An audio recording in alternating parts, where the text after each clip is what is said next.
ہر انسان یہ سمجھتا ہے کہ جب اس پہ تکلیف آتی ہے، مصیبت آتی ہے، تو نعوذ باللہ شاید مجھے اللہ پسند نہیں کرتا، مجھ سے خطا ہو گئی ہے، مجھ سے کوئی کوتاہی ہو گئی ہے۔ رسول اللہ صلی اللہ علیہ وسلم نے فرمایا ہے کہ جب کسی انسان پہ جنہیں اللہ پسند کرتا ہے تو انہیں آزمائش میں ڈالتا ہے، مصیبتوں میں ڈالتا ہے۔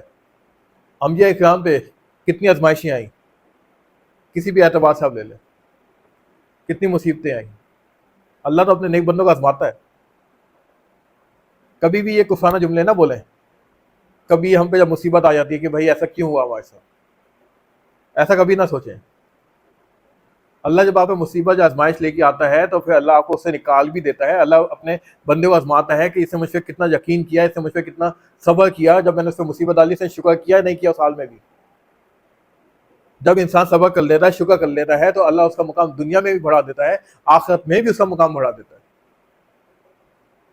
دنیا تو نکل ہی جائے گی، کتنا جئیں گے ہم لوگ اس دنیا کے اندر۔ تو دوستوں جیسے بھی حالات ہیں، بس ہم نے صبر کا دامن کبھی بھی اپنی زندگی سے نہیں چھوڑنا۔ ہر حال کے اندر ہم نے صرف اور صرف شکر ادا کرنا ہے۔